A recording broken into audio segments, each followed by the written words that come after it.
They pinned her arms behind her back while she screamed until her throat tore raw.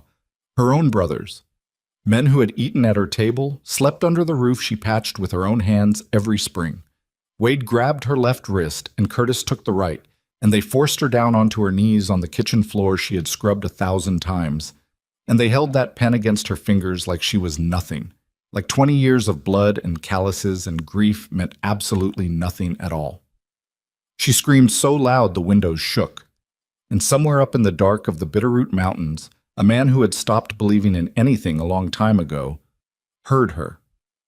If someone held you down in your own home and tried to take everything you'd ever built, what would you do?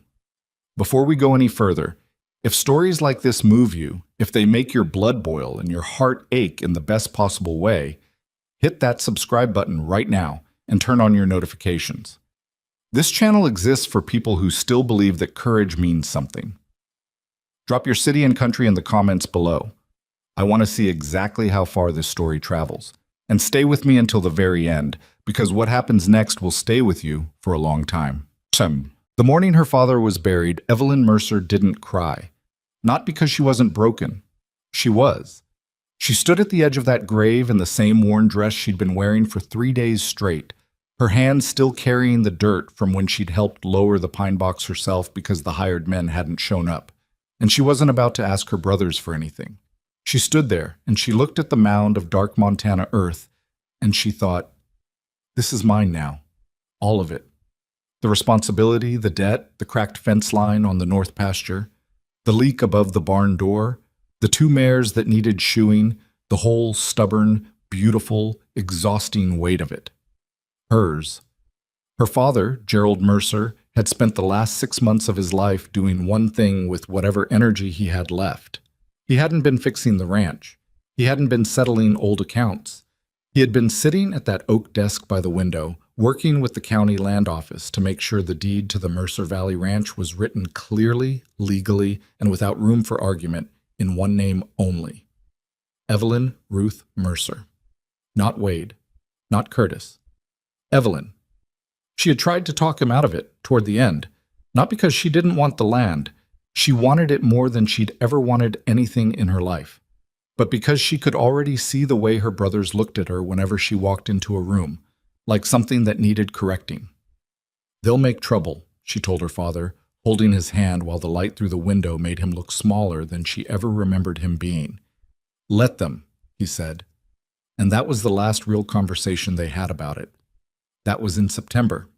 By October, Gerald Mercer was in the ground, and Evelyn was alone. She wasn't soft. People in Heron Flats, the nearest town, 14 miles of rough road to the east, they had opinions about Evelyn Mercer. She'd heard them. Woman like that, running a spread that size by herself. Must be desperate. Must be crazy. Must be one bad winter away from selling. She was 34 years old, broad-shouldered and strong in the way that people who work land from childhood become strong, not the decorative kind of strong that people admired, but the functional kind that made men uncomfortable. She didn't apologize for the space she took up. She never had.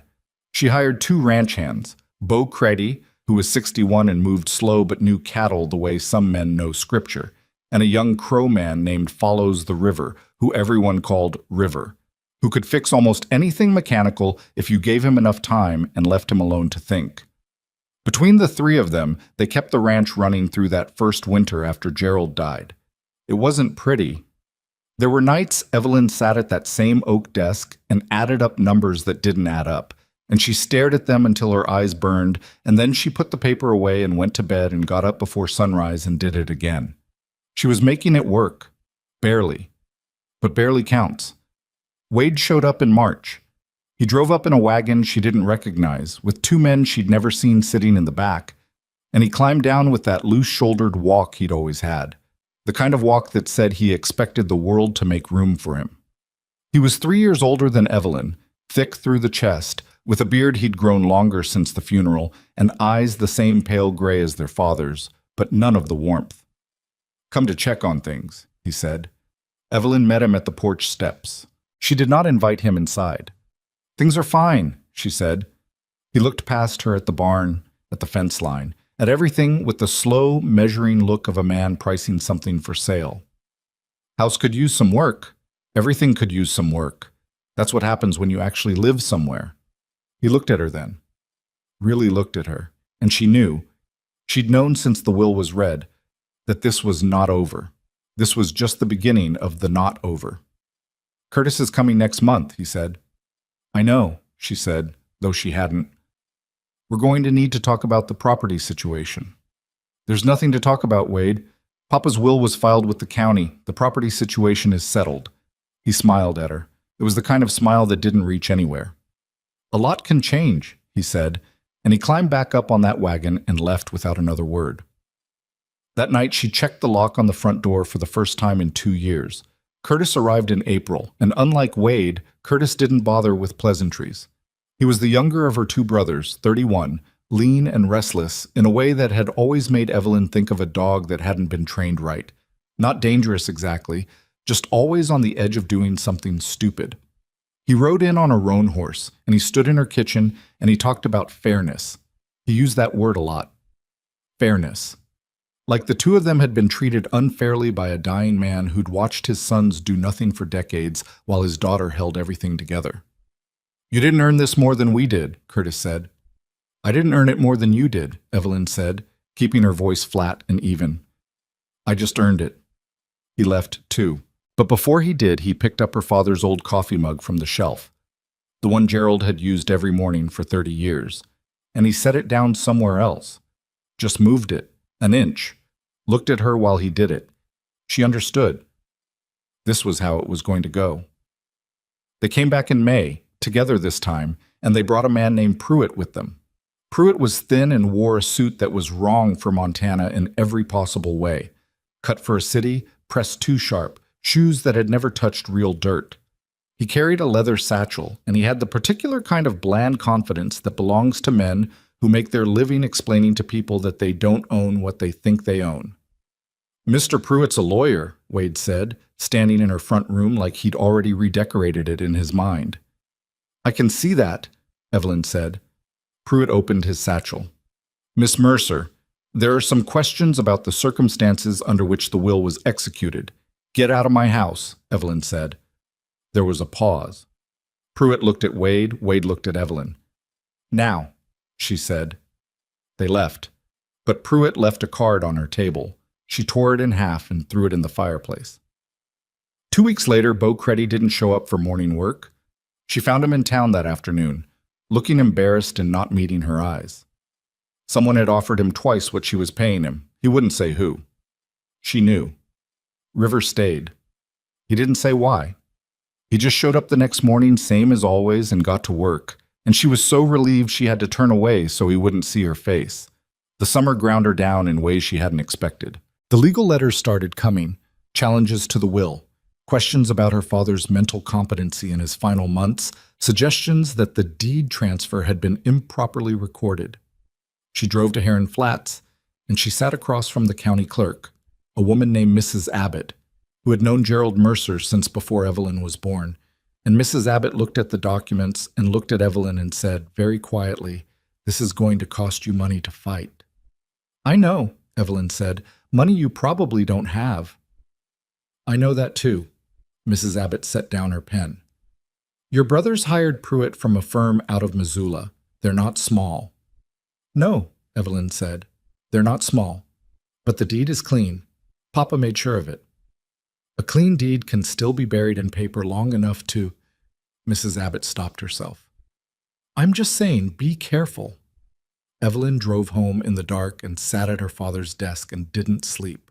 By August, River had fixed the barn door and the north fence and the pump on the east well, and Evelyn had sold a portion of the summer cattle to cover 2 months of legal fees, and she was tired in a way that sleep didn't touch.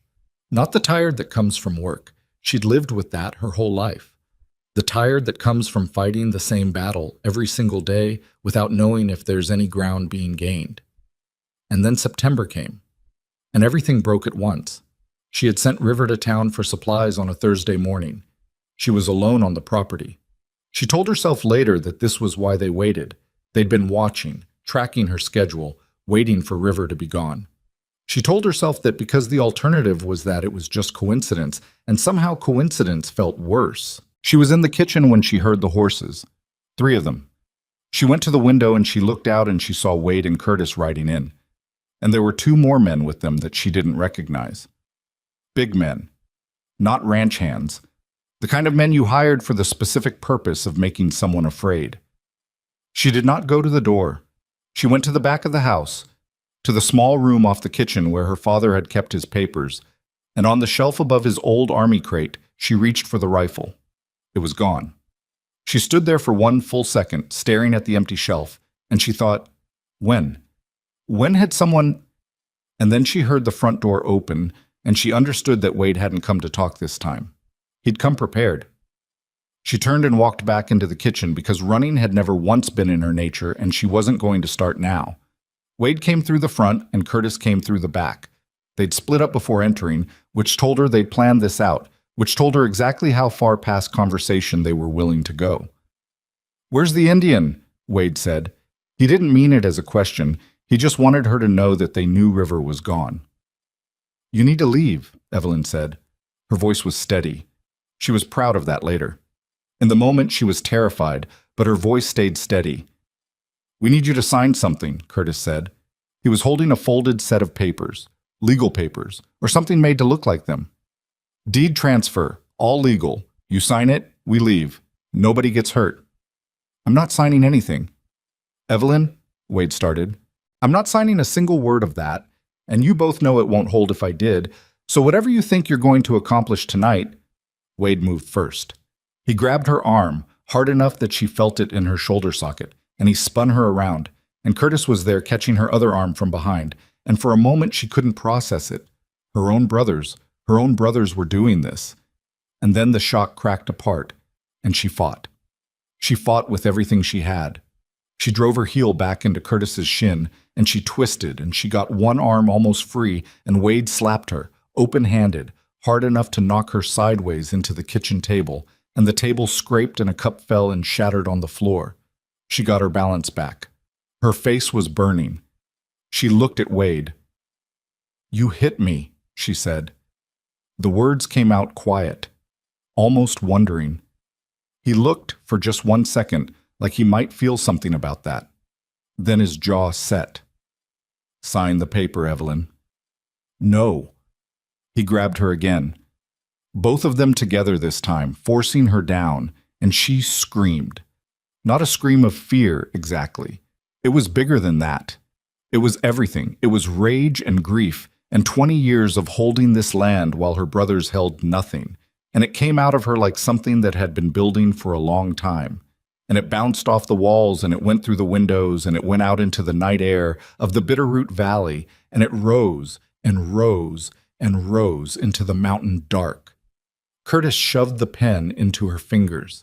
She clenched her hand into a fist. "Sign it," Wade said, his voice dropping to something cold and quiet. "Or we don't stop."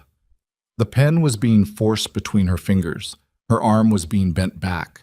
And she thought, in the strange crystalline way that people think when their body is under threat and their mind goes very calm, she thought, "There's no one coming. River is in town. The nearest neighbor is 4 miles. There is no one." She opened her mouth and she screamed again, louder this time, not because she thought it would help, because it was the only thing left that was entirely hers.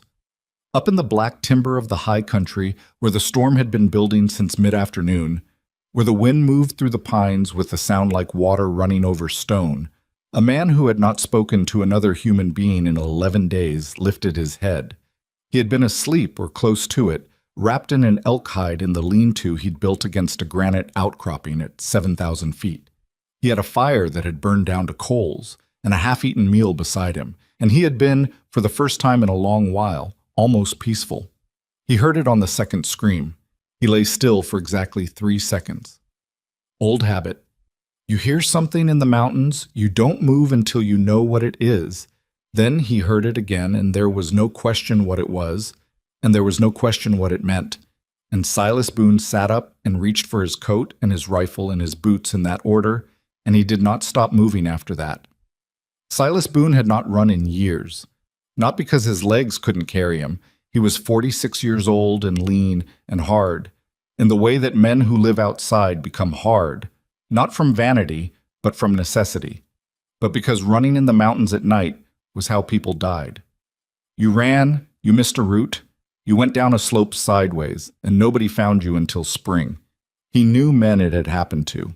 He had buried one of them himself, years ago, a trapper named Haskins, who'd been in too much of a hurry and paid for it with a broken neck at the bottom of a draw.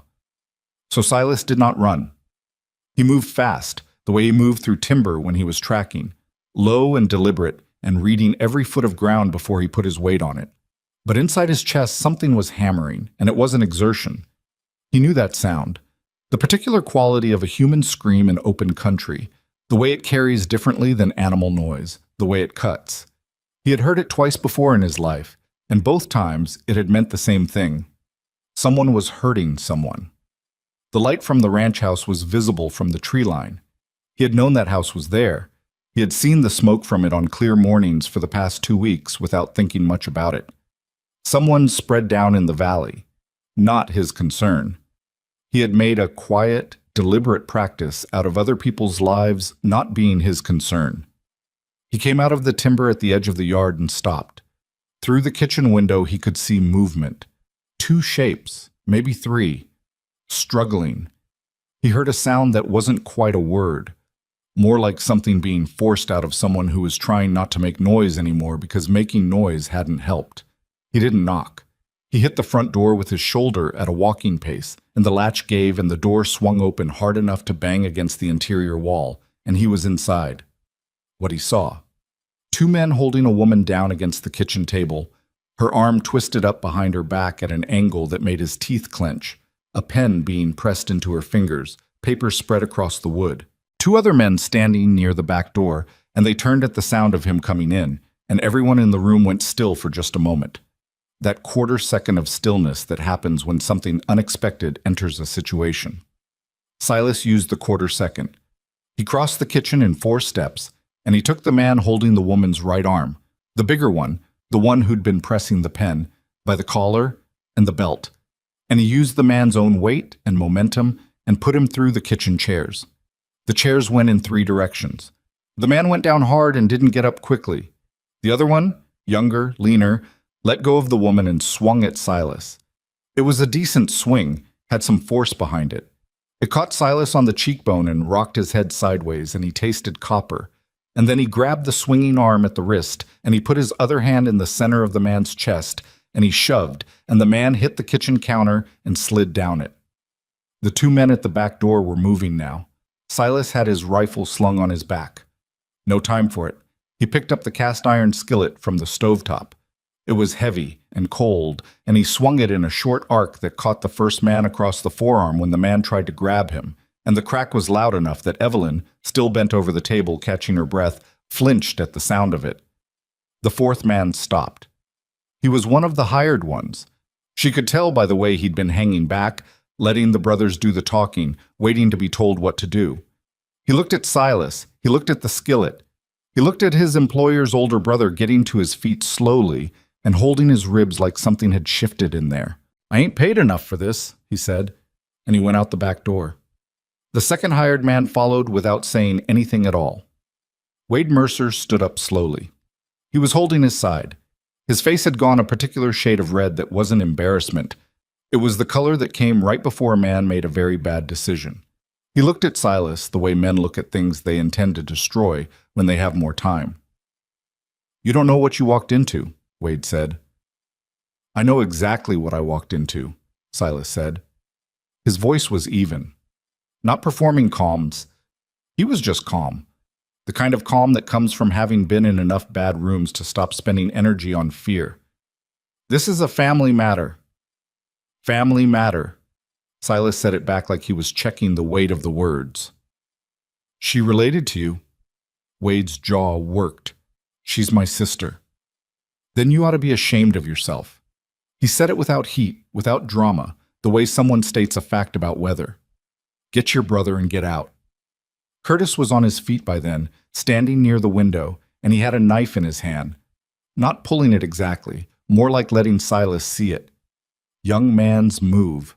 Silas had seen it 100 times. He held the skillet loose at his side and waited. "Curtis," Evelyn said. Her voice had changed, still shaking, but there was something iron underneath it now. "Put that away." "Evelyn, put it away and get out of my house, both of you, now." Something passed between the two brothers. Some wordless negotiation that Silas couldn't read but didn't need to. Wade picked up the papers from the kitchen table. They were crumpled now, one corner torn, and he folded them and put them inside his coat. "This isn't finished," Wade said. He was looking at Evelyn, not at Silas. "It is for tonight," Silas said. They left through the front. Silas stood where he was until he heard horses moving away from the property, and then he set the skillet back on the stove and turned around. Evelyn Mercer was standing at the kitchen table, one hand flat on the wood to steady herself, looking at him. She had a red mark on the left side of her face that was going to be worse by morning. Her hair had come mostly loose. She was breathing through her nose in the deliberate way people breathe when they're working to stay in control of something. She looked at him for a long moment. Then she said, "I didn't invite you in." "No," he said. "You didn't." Another silence. He could see her deciding something. He waited. "There's coffee," she said finally. "It's probably cold." "Cold's fine." Her name, he learned, was Evelyn. He told her his, and she repeated it once like she was deciding whether to keep it. She poured 2 cups of coffee that were indeed cold, and she sat down across from him at the kitchen table, the same table they'd just been trying to use against her, and she told him the broad version of it. The will. The brothers. The legal challenges. The missing rifle, which they'd apparently taken sometime in the past week, and she hadn't checked the shelf until tonight, which she said with a particular disgust directed entirely at herself. "I should have checked," she said. "You had no reason to think they'd go this far," Silas said. "I had every reason," she said. "I just didn't want to believe it." She wrapped both hands around the cold coffee cup. "Who are you?" He told her. Trapper. Mountain man, if she wanted to use the old word for it. He'd had a homestead once, years ago, further north, and then he hadn't. And he'd been moving through the high country since then, trapping fur in winter, working odd days for ranches when he needed supplies, sleeping under more stars than ceilings. He said it plainly, without self-pity and without the edge of performance that some men put into that kind of story. She watched him while he talked. "How long have you been up on that mountain?" "Few weeks." "And you heard me from up there?" "Sound carries in the valley." She looked at her hands. "I don't need someone to stay," she said. "I want you to know that. I'm not looking for someone to take over." "I wasn't offering to take over.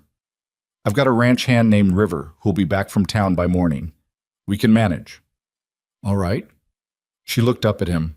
There was something in her expression that he couldn't quite name, like she was waiting for him to push back, or to offer something she hadn't asked for, or to do what men in her experience apparently did, which was decide they knew better. When he didn't do any of those things, something in her face shifted just slightly. "You can sleep in the barn," she said. "It's warmer than whatever you had up there." He thought about the lean-to with the burned-down coals and the half-eaten meal. "It is," he agreed. He was almost to the door when she said, "Silas." He stopped. "Thank you." She said it quickly, like she wanted to get it out before she thought better of it. He nodded once and went out. River came back 2 hours before dawn, riding fast and looking guilty. Someone in town had mentioned, offhand, that they'd seen Wade Mercer buying rope and lantern oil, and River hadn't liked the sound of it and had cut his errand short. He found Silas in his barn, awake, and checking the edge on his hunting knife, and he stopped in the doorway with a look on his face that was equal parts relief and assessment. "She okay?" River said. "She will be." River came in and unsaddled his horse without another word. He was 22 years old and careful with things.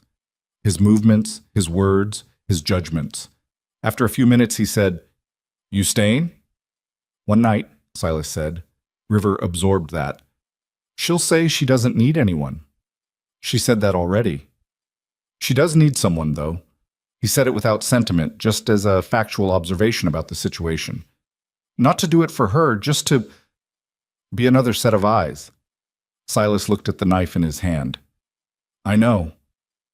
Morning came gray and cold, the way Montana mornings come in September, with a mist sitting in the low ground of the valley and the mountains invisible behind cloud. Evelyn came out at first light and found both men already up, River starting on the fence repair he'd left unfinished the day before, Silas splitting wood that had been stacked unsplit since early summer. She watched him split wood for a moment. He had a good rhythm. He didn't waste the swing. She brought out a mug of coffee, hot this time, and set it on the fence post near him without saying anything, and he picked it up without breaking his rhythm and drank half of it and set it back down. That was how the morning went. Around midday, a rider came up the valley road. Not Wade or Curtis, a man Evelyn didn't recognize, wearing a coat too warm for the weather and riding a horse that was too good for a working man. He stopped at the gate and called out her name. "Miss Mercer, my name is Aldous Crane.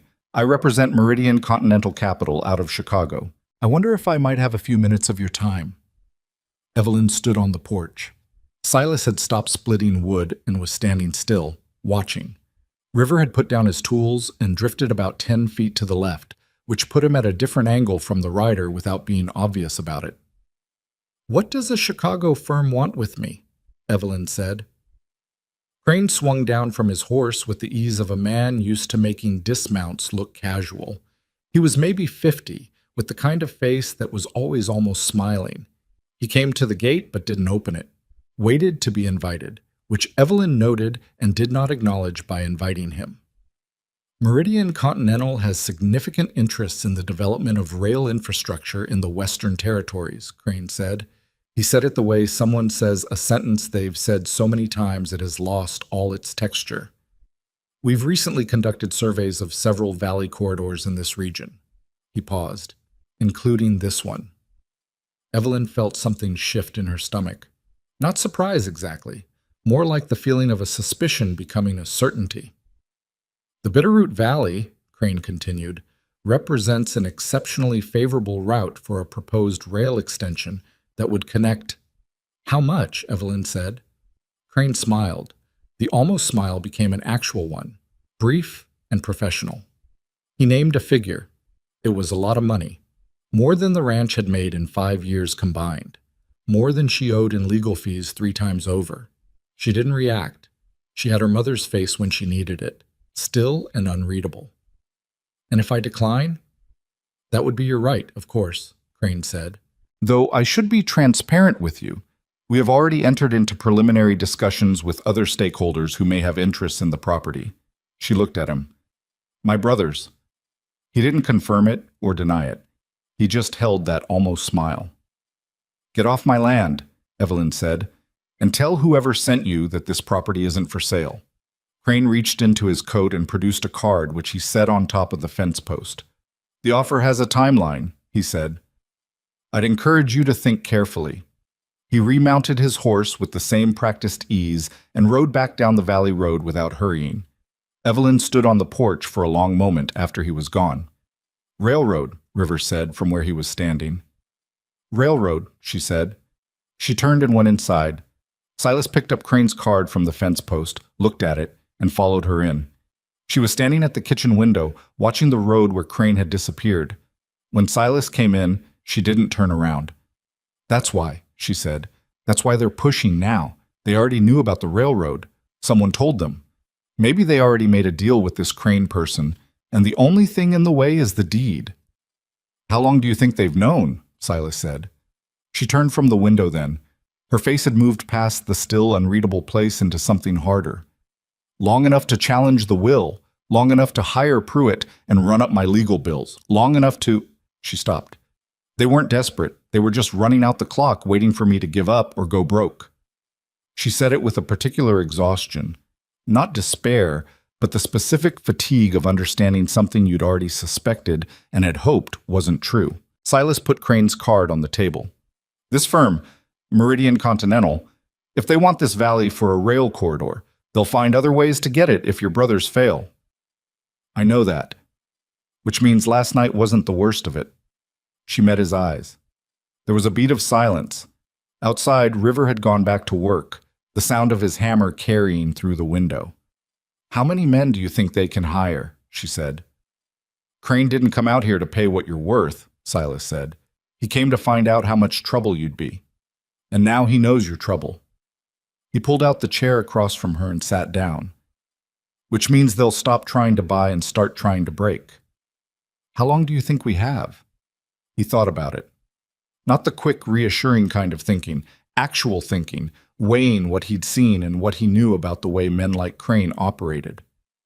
They'll want it done before any legal process can catch up to them, before the county land office or a judge can put any kind of hold on the property. He paused. They'll move at night, when they think you're least prepared. Evelyn was quiet for a moment. Then she said, "You said one night." "I did." "Is that still what you're saying?" He looked at her. She was not asking him to stay. She had made it clear twice that she wasn't the kind of woman who asked for things. She was doing something else. She was being accurate about the situation and letting him draw his own conclusions. "No," he said, "it's not." She nodded once, nothing theatrical about it, just the brisk nod of someone who has received information and incorporated it. "There's a room off the kitchen," she said. "Small, drafty. My father used it for storage." "That's fine." "I'm not running," she said, and the way she said it, flat and final, like a door closing, told him that this particular point was not up for any kind of discussion, and never had been. "I know," he said. The following 2 days were quiet in the way that weather gets quiet before something serious arrives. Evelyn handled the ranch work, River handled the repairs, and Silas moved around the perimeter of the property in the early mornings and late evenings, reading the ground, noting the approaches, finding the places where someone could come in without being seen from the house. He didn't tell Evelyn everything he found, but he told her enough. The gap in the tree line on the west side, the dry creek bed on the south that would swallow horse sounds, the way the barn sat in a line-of-sight blind spot from the front porch. She listened and asked good questions. Not the questions of someone frightened, but the questions of someone solving a problem. On the second evening, she came out to where he was patching a section of fence on the west side. Reinforcing it, he said, but they both understood that the real reason was that it reduced one of the approach angles he'd noted. She brought 2 pieces of cornbread wrapped in cloth, handed him one, and sat on the fence rail and ate hers. "You had a homestead," she said. Not a question. He'd mentioned it the first night, and she'd filed it. "Outside Kalispell," he said. "Long time ago." "What happened to it?" He chewed his cornbread. "My wife died. 3rd winter there? Fever." He said it without looking away from what he was doing. "I stayed for another year, tried to make it work, but the land stopped meaning anything without her in it." He fitted the fence rail back into its post. "I sold it to a man who'd been offering for 2 years, and I went up into the mountains and I stayed." Evelyn was quiet for a moment. "How long ago?" 11 years. She absorbed this. "And in 11 years you've never—" "No." She looked at the mountains going dark against the sky. "I'm sorry about your wife." "I know you are."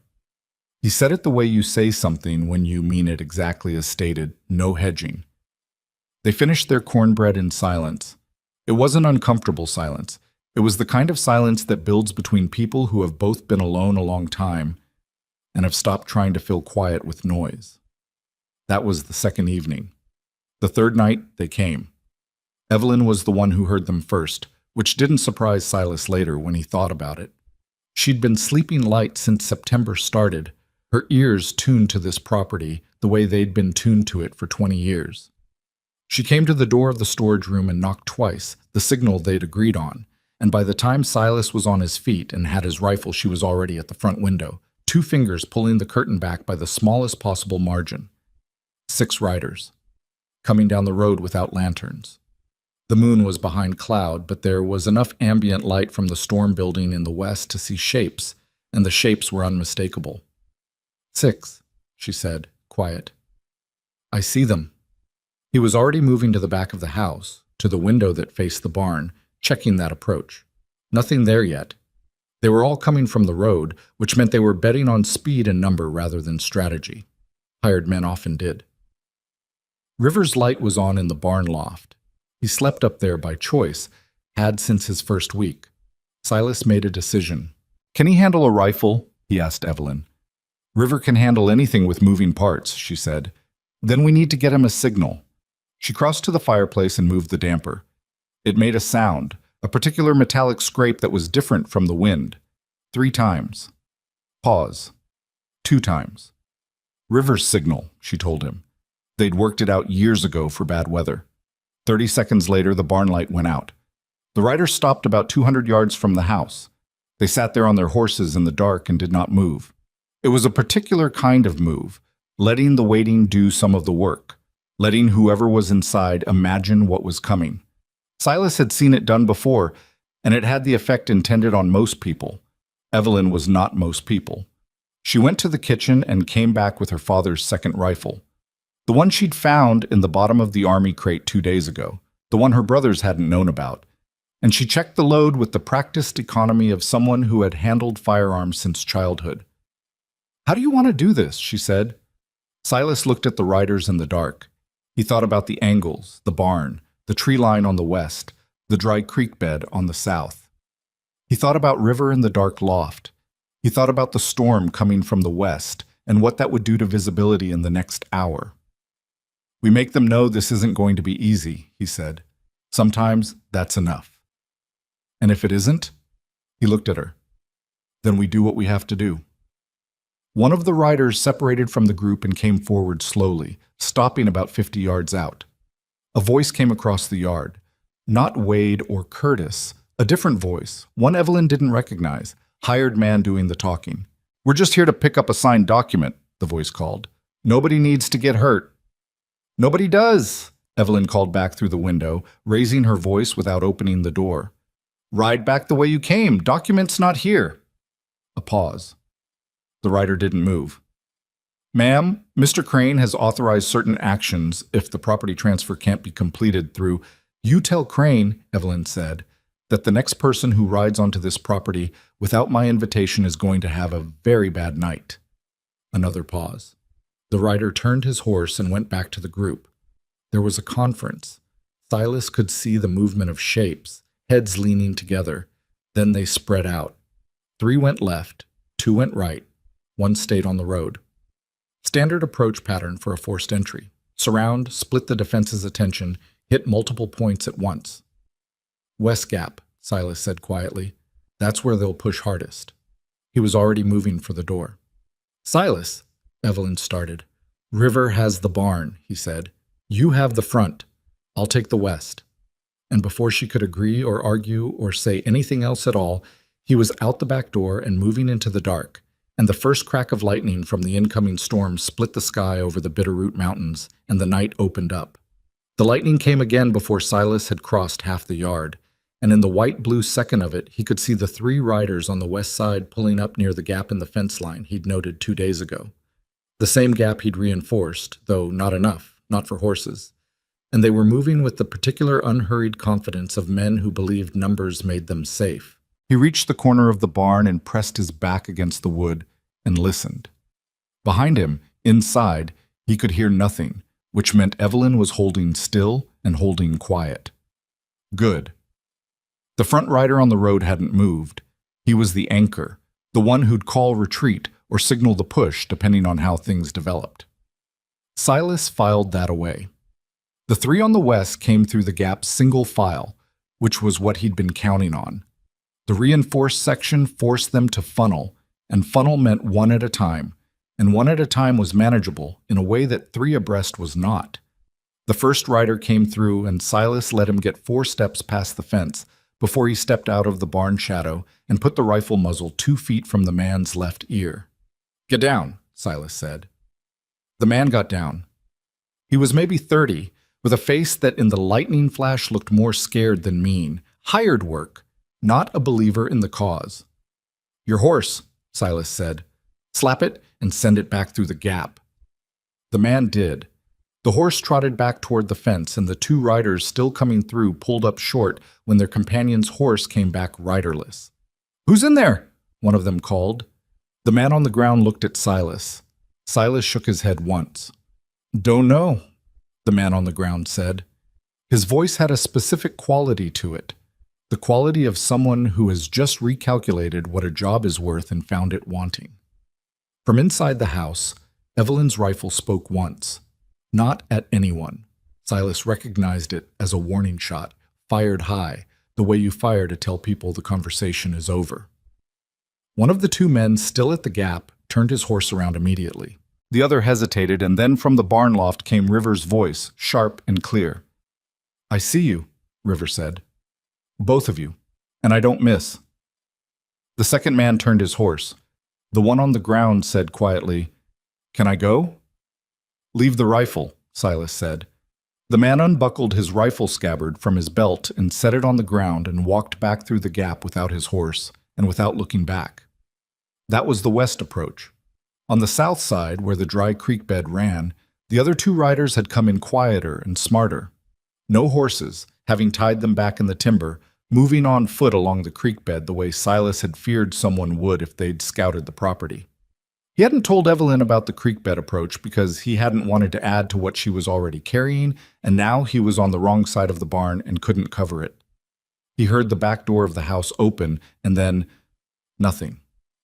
Then a single sharp crack that wasn't lightning, and a man's voice saying something that wasn't a word, more of an exhaled shock. Silas moved.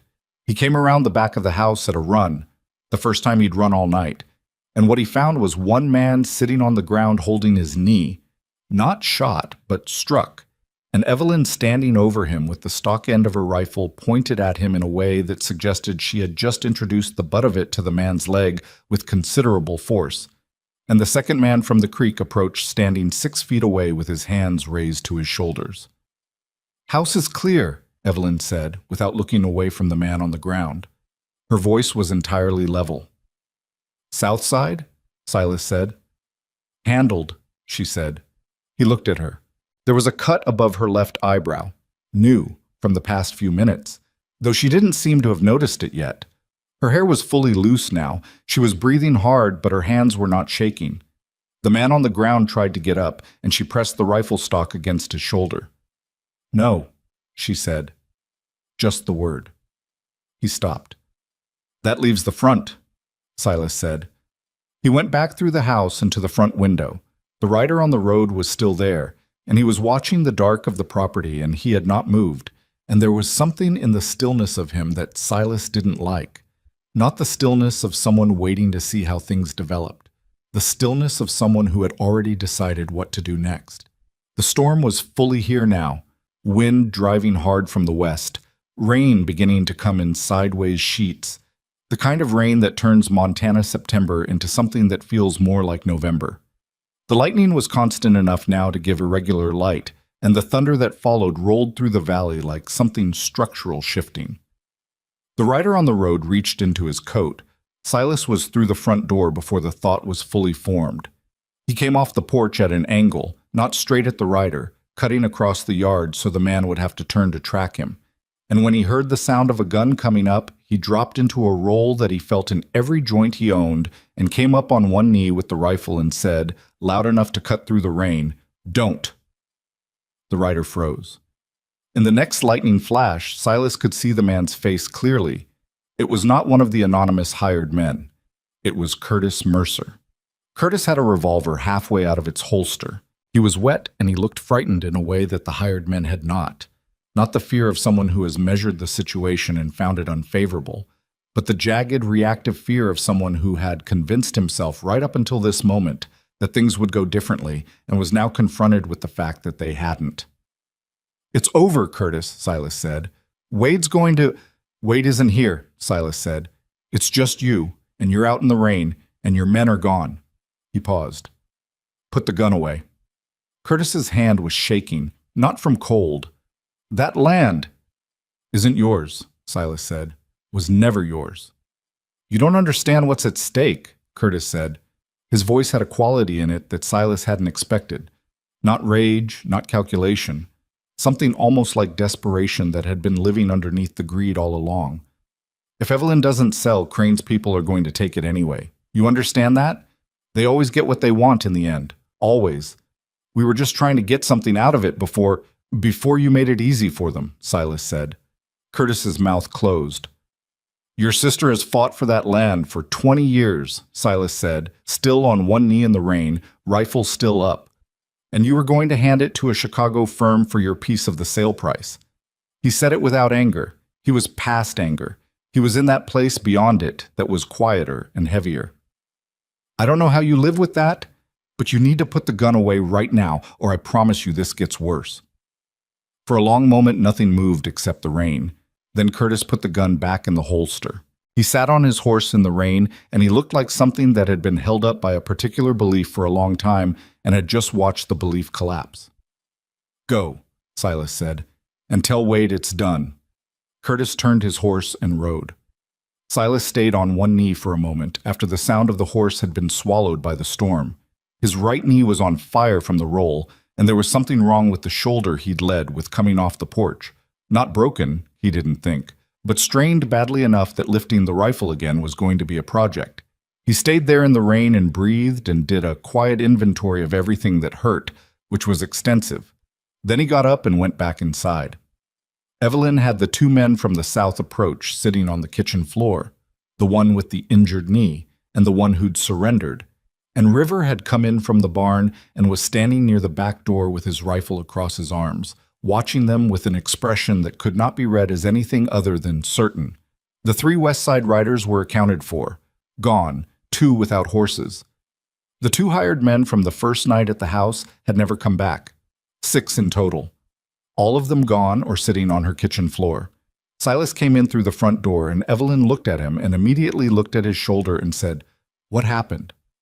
"Rolled wrong," he said. "Sit down." Sit down, Silas." He sat. She went to the back room and came back with a cloth and a bottle of something that turned out to be liniment, and she told him to take his coat off, which he did with considerable difficulty, and she put her hands on his shoulder and pressed in specific places, and the sounds he made during that process were not dignified, but she didn't comment on them. "Not dislocated," she said. "Strained. You'll have full use by the week after next if you don't do anything stupid with it." "That's a qualified prognosis," he said. "I'm a rancher, not a doctor." She pressed again, and he sucked air through his teeth. "But I've pulled enough shoulders on cattle to know the difference." River from his position near the back door. "What do we do with them?" The 2 men on the floor, the one with the knee injury had gotten a better look at it, and it was ugly. Deep bruising along the patella, swelling already visible. Not broken, but he wasn't going to be riding anywhere tonight. The other one, the one who'd surrendered, was sitting with his back against the cabinet and his arms around his knees, and had the look of a man conducting a very thorough review of his life choices. "What are your names?" Evelyn said to them. The uninjured one looked at her. "Hollis," he said. "Hollis Crane. No relation," he added quickly. "Just a name. I was hired through a man named Pruitt in Missoula. $2 a day. Said it would be a property dispute." "A property dispute?" Evelyn said. Hollis had the grace to look ashamed. "Didn't know it would." He gestured at the general situation with both hands. "The man on the ground's name?" Evelyn said. "Garrett," the injured man said through clenched teeth. He was pale and sweating. "My name's Garrett, and I need a doctor." "You need to not have ridden onto my property in the middle of the night with a rifle," Evelyn said, "but we'll work with what we have." She looked at River. "Can you ride to Heron Flats tonight?" River looked out the window at the storm. He looked back at her. "Yes," he said, and there was no complaint in it, just acknowledgement of what the task required. "Bring Sheriff Alderman," she said. "Tell him I have 2 men for him, and I have information about Aldous Crane and Meridian Continental Capital that he needs to hear before sunrise." River put on his coat and went out. Evelyn sat down at the kitchen table. Outside, the storm was full and violent now, the rain hammering the roof in waves, lightning turning the windows white every few minutes. Inside, the lamp threw a yellow circle over the kitchen and the 2 men on the floor and the cold coffee cups and the liniment cloth and Silas in the chair with his coat off and his shoulder beginning to purple along the ridge of the deltoid. "Wade will come back," Evelyn said. Not to the men on the floor, to Silas. "He'll come back different," Silas said. "He knows the hired approach doesn't work. He'll try something else." "Legal," she said. "Most likely." He shifted, testing the shoulder. But tonight buys you something. If River gets Alderman out here and Alderman takes those two in and hears about Crane's involvement, that's a paper trail that makes it harder for everyone to move quietly. Crane will distance himself from what happened tonight, Evelyn said. He'll try. But Hollis there... Silas looked at the man against the cabinet. Hollis came through a man named Pruitt in Missoula. Pruitt connects to someone, and Chicago firms that hire Montana muscle to intimidate frontier women into property transfers have a difficult time making that sound legitimate in front of a judge. Hollis was listening carefully to this. He looked at Evelyn. I'll tell the sheriff what I know, he said, for what it's worth. I didn't sign up for... He stopped. It's worth something, maybe. Maybe, Evelyn said. Garrett, on the floor, said nothing. His knee had swollen to the point where the fabric of his trousers was pulling tight, and his face had the gray, fixed expression of someone managing serious pain with their entire available concentration. I'll wrap that knee, Evelyn said, not unkindly. Keep the swelling down until the sheriff gets here. Garrett looked at her. There was something complicated in the look. She had just hit him with a rifle stock hard enough to put him on the ground, and now she was offering to wrap his knee, and he seemed to be having some difficulty integrating these two facts. Why? He said. Because you're a person, she said. Even if you came here acting like something else. She got up and went to the back room for bandages. Silas watched her go. Garrett watched her go. Even Hollis, against the cabinet, watched her go, and none of them said anything. The storm took 2 hours to peak and another 2 to begin pulling east, the way storms move through that valley. Fast in, slow out, leaving the ground waterlogged and the air smelling of pine and cold rock. By the time Sheriff Alderman arrived with River just before 5 in the morning, the rain had dropped to a drizzle, and the first gray light was threading through the cloud cover over the eastern ridge. Alderman was 60 years old and built like a man who had been large once and had not entirely let go of it.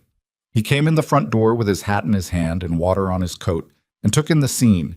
2 men on the kitchen floor, one wrapped at the knee, a woman at the table who looked like she hadn't slept, and a large stranger with a bruised shoulder, with the measured, unhurried expression of a man who had seen most varieties of bad situation and had developed the professional habit of not showing surprise. Miss Mercer, he said. Sheriff, she said. Coffee? Please, he said. He looked at the 2 on the floor. Hollis Crane, he said. Your daddy know you're in this line of work? Hollis looked at the floor. Alderman pulled out the chair next to Evelyn and sat down, and Evelyn poured him coffee and told him everything. Not the condensed version, the real version, starting with the will and the legal challenges, and Pruitt from Missoula, and the first night Wade and Curtis came to the house, and the man named Aldous Crane with his Meridian Continental business card, and the 6 riders and Curtis on the road with his hand on his revolver. She told it plainly and in order, and Alderman listened without interrupting, which Silas noted. It was the kind of listening that comes from experience, from knowing that if you let people talk uninterrupted, you get a better picture than if you steer. When she was done, Alderman drank his coffee and was quiet for a moment. Then he said, Aldous Crane. You know him? Silas said. Know of him. Alderman set his cup down. He moved through the Bitterroot circuit about 2 years ago, sniffing around land titles. Didn't get much traction then. He looked at Evelyn. Railroad's real then. Real enough that someone's willing to do this to get in front of it, she said. Any documentation of the offer Crane made? He left a card, she said. And he mentioned preliminary discussions with other stakeholders. My brothers. That's thin, Alderman said, but it's something. He looked at Hollis. You willing to make a statement about who hired you and what you were told? Hollis looked at the floor, then at Evelyn, then back at the sheriff. Yeah, he said. I'll make a statement. Garrett made no indication either way. His knee had been wrapped, and the color had returned to his face, and he had the look of a man who had decided to wait and see which direction things went before committing to anything. I'll need to bring both of them in, Alderman said, and I'll need to talk to Wade and Curtis Mercer, which... Where are they now? I don't know, Evelyn said. Curtis rode off last night. Wade wasn't here. I'll find them. He stood and put his hat back on. The property deed situation, that's civil, and civil is slow. But what happened here tonight is criminal. Trespass, assault, coercion. He looked at the room, at the overturned chairs from when Silas had arrived the first night, at the marks on the table edge, at Evelyn's face where the bruise from the slap had gone green-yellow at the edges. There's enough here to arrest both brothers if they come back. If, Evelyn said.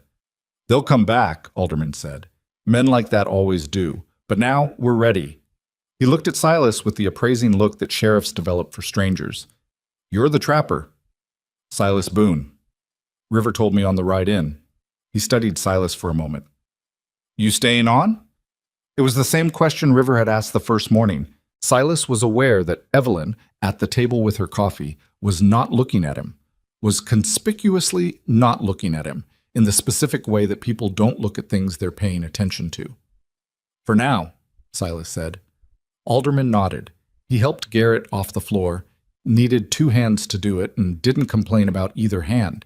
And he took his 2 prisoners and his deputy, who'd been standing in the yard with the horses this whole time, and he rode back toward Heron Flats in the gray morning drizzle with River alongside him, because River wanted to see it done, and Silas thought that was reasonable. And then it was just the 2 of them. The kitchen was quiet in the way that rooms are quiet after they've held a great deal of noise. Evelyn sat at the table, and Silas sat across from her, and the lamp was burning lower now, and outside the birds were starting up the way they do after a storm, tentative at first, and then with more confidence as the sky lightened. You should sleep, Silas said. I know. She didn't move. It's not going to resolve itself in the next 2 hours.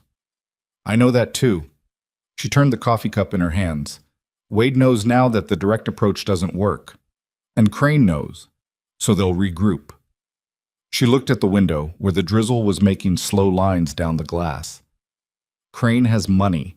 Money buys patience, and patience buys lawyers, and lawyers can bury a property case for years. I know how this works. I've been watching it work since... She stopped, started again. Since March. You've still got the deed, Silas said. I've got a clean deed and no money to fight with, she said. By the time this gets to a judge, I'll have... She shook her head. River can't keep working for nothing. The cattle need to go to Missoula in October, and I need hands to drive them.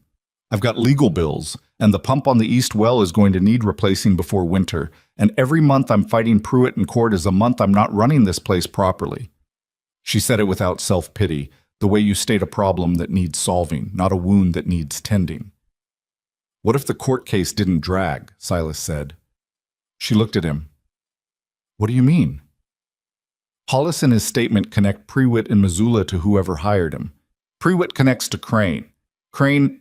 If Alderman can show Crane was coordinating with your brothers to coerce you into a property transfer, that's not a civil property dispute anymore. That's fraud. Federal, possibly, if the railroad interest crosses state lines. He paused. That changes the timeline.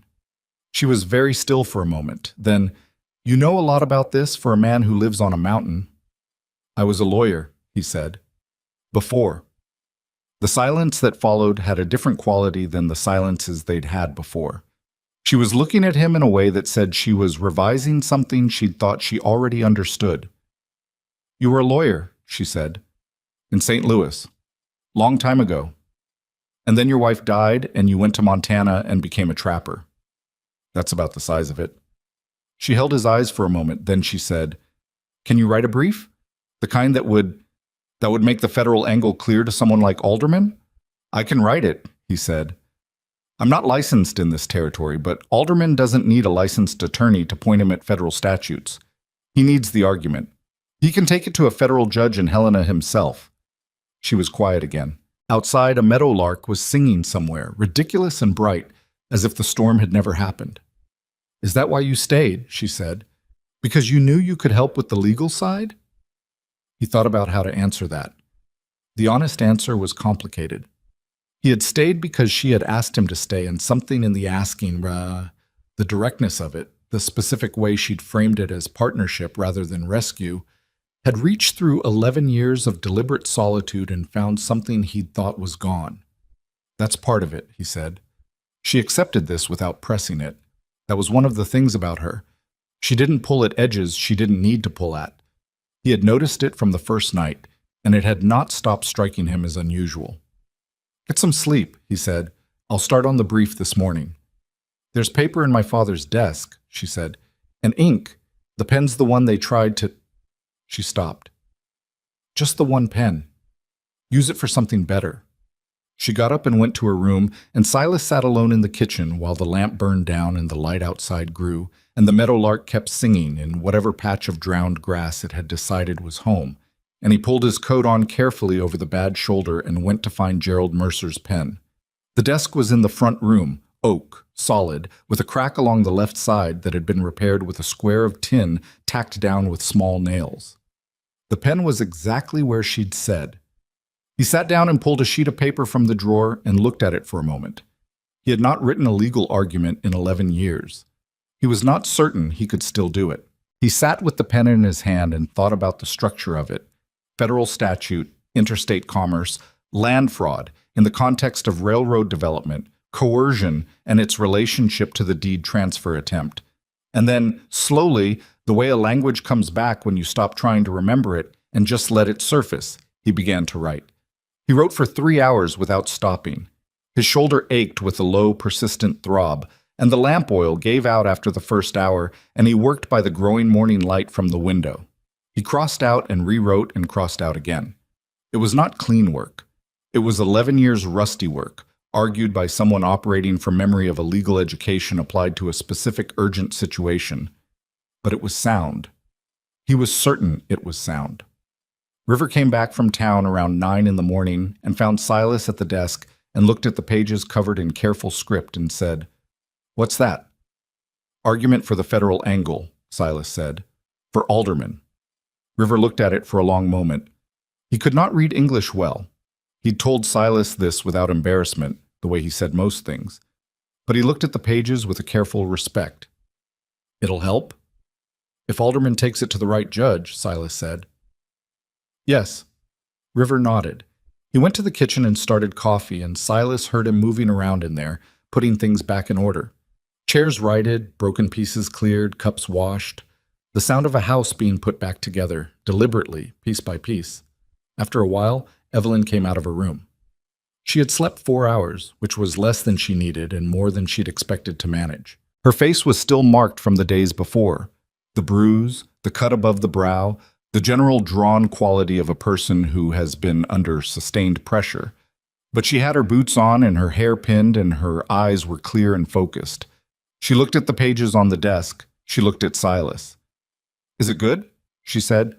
He considered giving her a qualified answer and decided she didn't deserve that.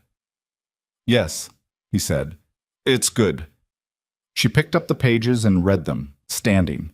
She read slowly and carefully, and he watched her face while she read, and what he saw there was not relief exactly. It was something more specific and harder won than relief. It was the look of a person who has been fighting alone in the dark and has just been handed a light and is taking a moment to understand what that change is. She put the pages down when she was done.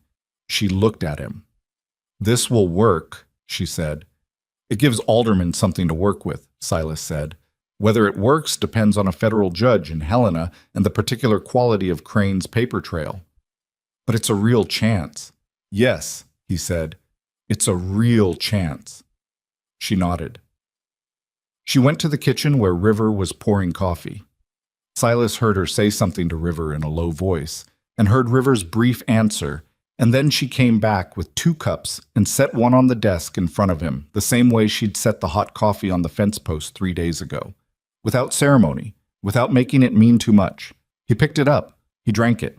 Outside, the storm-washed valley was bright and soaked, and the mountains were fully visible for the first time in 3 days, enormous and indifferent and permanent, rising from the valley floor the way they had been rising since before anyone now living had drawn a single breath. Evelyn stood at the front window and looked at them.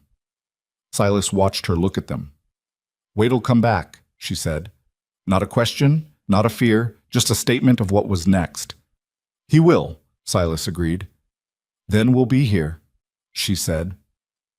Alderman rode back out to the ranch the following afternoon with Silas's brief folded in his coat pocket and a look on his face that was not quite optimism, but was the closest thing to it that a 60-year-old Montana sheriff allowed himself in public. He had read the argument twice on the ride to Heron Flats and once more at his desk, and then he had sent a telegraph to the federal marshal's office in Helena, and the response had come back in 4 hours, which was faster than he'd expected, and told him that someone in Helena had already been watching Meridian Continental Capital with interest. He told Evelyn this at the kitchen table, while River stood near the door and Silas sat in the corner chair with his shoulder wrapped and his coffee going cold. "The federal marshal's name is Greer," Alderman said. "He's been building a file on Meridian Continental for about 8 months. Land acquisition irregularities in 3 territories. Your situation, the coordinated legal pressure, the deed challenge, what happened the other night. It fits a pattern he's already documented elsewhere." Evelyn was quiet for a moment. "So we're not the only ones." "Not by a long way," Alderman said. "There's a widow outside Deer Lodge who signed over 40 acres under circumstances that sound familiar, and a family in the Flathead Valley that lost a timber claim that a Meridian-adjacent shell company acquired 6 weeks after they were run off." He paused. "Marshal Greer is coming down from Helena. 3 days, maybe 4. "And in 3 or 4 days," Evelyn said, "where are my brothers?" Alderman's expression shifted in a way that was not quite discomfort, but was adjacent to it. "Curtis is in town. He came in yesterday morning, and he's been at the boarding house on 2nd Street, and he hasn't left. He knows I want to talk to him, and he's cooperating in the loose sense, answering questions when I ask them, not volunteering much." "And Wade?" Alderman put his coffee cup down. "Wade left Heron Flats 2 days ago. Nobody's seen him since. His horse has gone from the livery." He met her eyes. "I don't know where he is, Evelyn." The room held that for a moment. "He's not done," Silas said from the corner. "No," Alderman agreed. "I don't think he is either." He looked at Evelyn. "Which is why I want you to consider whether you'd be safer in town until Greer arrives." "I'm not going to town," Evelyn said. "I thought you'd say that." "Then you know me well enough not to have asked." Alderman almost smiled. He stood and picked up his hat. "I'll have a deputy ride by twice a day, morning and evening." He looked at Silas. That brief was solid work. "It's been a while," Silas said. "Couldn't tell." Alderman put his hat on. "Don't let her do anything that makes my job harder." "I'm right here," Evelyn said. "I know where you are," Alderman said, and went out. The 3 days that followed had a specific pressurized quality, like the air before a second storm, when the first one has passed and the sky is clear, but everything in it is wrong, the light too yellow, the stillness too complete. Evelyn worked the ranch. River worked the ranch. Silas worked the ranch with one functioning arm and managed more than either of them expected him to, which he did not comment on, and they did not either. The shoulder was improving, not fast, and not without cost. There were mornings when he woke in the storage room and lay still for a full minute before attempting to sit up, taking inventory of the damage, negotiating with his body the way you negotiate with a difficult creditor. But it was improving. Evelyn had been right about the timeline. She usually was about practical things. He was learning. What she was less right about was herself. He noticed it on the second day. She was splitting wood, her job, she had said, and he hadn't argued because arguing with her about labor distribution was like arguing with a river about direction. And he came around the corner of the barn and saw her stop mid-swing and stand there with the axe in both hands and her head down for a long moment, not catching her breath. Something else. He stayed where he was and didn't make noise, and after maybe 30 seconds she squared her shoulders and swung again, and the wood split clean, and she moved to the next piece. He went back around the corner without her seeing him. That evening, after River had gone to the barn and the house was quiet, he came into the kitchen and found her at the table with her father's ledger open in front of her, and a pencil in her hand, and the look on her face of someone doing arithmetic that keeps coming out wrong. "Bad?" he said. She looked up. She had learned over the past week that there was no point in pretending things were fine when he asked directly, because he asked directly only when he already knew they weren't. "Legal fees through Pruitt have eaten most of what I made on the spring cattle," she said. "The October drive needs to net enough to carry us through winter and pay River through March at minimum." She turned the pencil over and tapped the eraser on the ledger page. If the federal case moves quickly and the property is cleared of challenge, I can apply for credit against the land value to cover the east well pump. If it doesn't move quickly—" She stopped. "How long can you hold?" he said. She looked at the pencil. 4 months? Maybe 5 if October is good. And if Greer's case against Crane holds and the railroad deal collapses, then there's no buyer, and Wade and Curtis have been burning legal fees for nothing, and eventually they'll stop, she said. But that's a best-case sequence, and it requires Greer to move fast and the railroad to back off and my brothers to run out of money before I do. She closed the ledger. It's a lot of things to go right in the right order. Silas sat down across from her. He put his hands flat on the table, the gesture of someone about to say something they've been thinking about for a while and have finally decided to say. "The ranch in Kalispell," he said. "When I sold it, I didn't spend the money.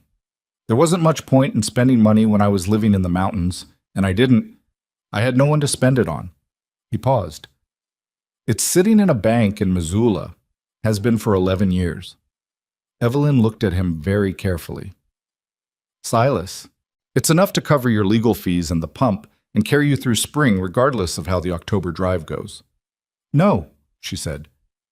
"It's not charity," he said. It's your wife's land money," she said. And the answer is no. He had not thought of it that way. He considered it now, looking at the table between them, and he found that she was right, and he found that it did not change his position because she was right about what it was, and he was right that it didn't need to sit in a bank in Missoula for another 11 years doing nothing. "Margaret would have—" he started. "Don't," she said, gently, firmly.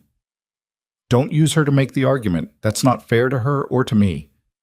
He closed his mouth. "If this ranch stands," she said, "it stands on its own." She met his eyes and held them. "That's not pride being stupid. That's the only way it means anything. You understand that?" He did understand it.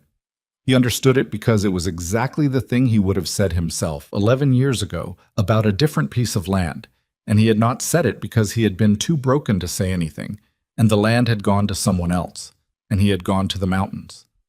He understood what she was protecting, and it was not just the acreage. "All right," he said. She let out a breath. "Thank you," she said, "for offering. Don't thank me."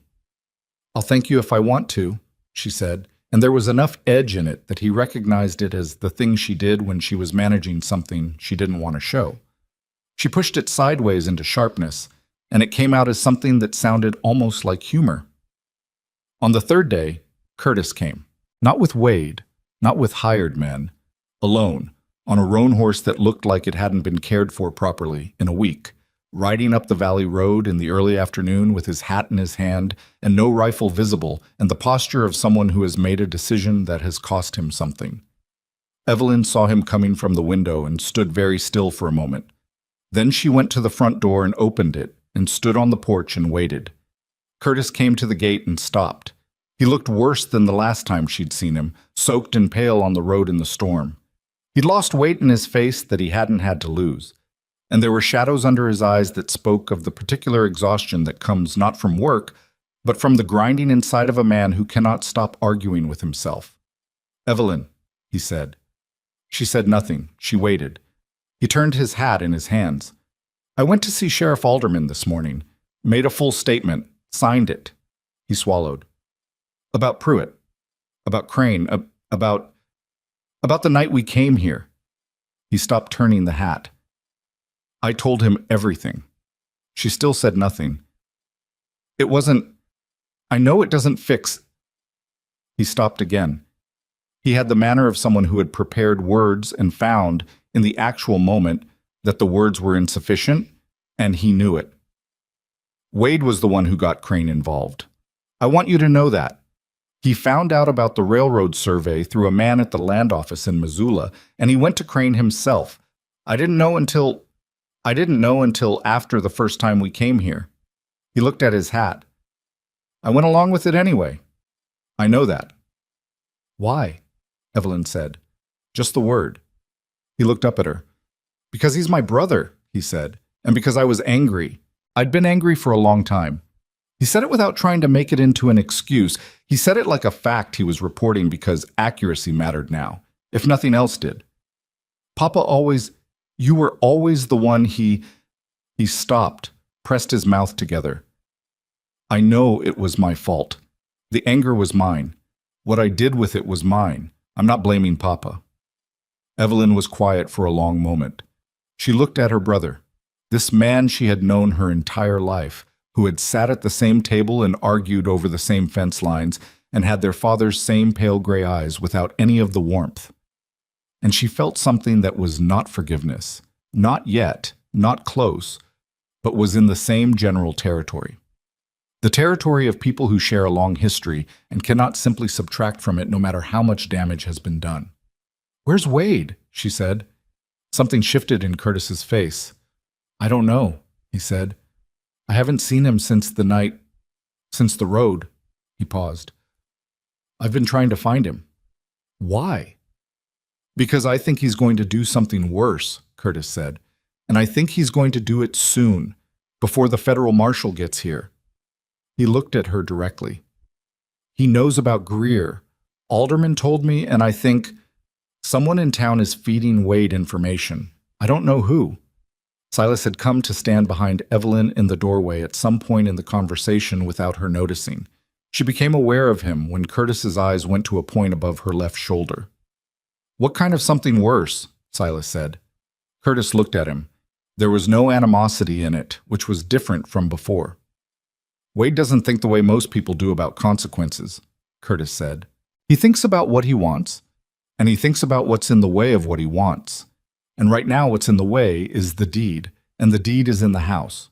He paused. "And the house can burn." The silence that followed had a specific weight. "He'd burn it," Evelyn said. "It was not a question." "He burned down a man's equipment shed outside Butte 7 years ago," Curtis said. "Man named Holbrook, who'd beaten Wade in a horse sale. He paid 2 men to do it, and nobody ever proved it was him." He looked at her. "Yeah, he'd burn it." Evelyn put her hand on the door frame. She pressed it there, steadying herself with a grip that made the knuckles pale. "Does Alderman know about Holbrook?" "I told him this morning," Curtis said. "It's in the statement." Silas said, "How much time do you think we have?" Curtis turned the hat in his hands again. "He knows Greer is coming in 2 days. He knows that once a federal marshal is involved, burning the house becomes a federal crime. So," he looked at the hat, "tonight. Maybe tomorrow night, at the latest." The word settled over the porch like something solid. Evelyn looked at her brother for a long moment. "Come inside," she said. Curtis looked up, startled. "Come inside, Curtis? You look like you haven't eaten." He stood at the gate for a second, not moving, like a man who has been expecting a door to be shut in his face for so long that an open one requires a moment of adjustment. Then he opened the gate and came up the porch steps and followed her in. River, in the kitchen, looked at Curtis, and Curtis looked at River, and the look between them had layers that Evelyn didn't try to read. River turned back to the stove without comment and put another cup on the table. Silas rode to Heron Flats himself that afternoon, a hard 2 hours each way, to tell Alderman what Curtis had said about the shed in Butte and what Curtis thought Wade was planning.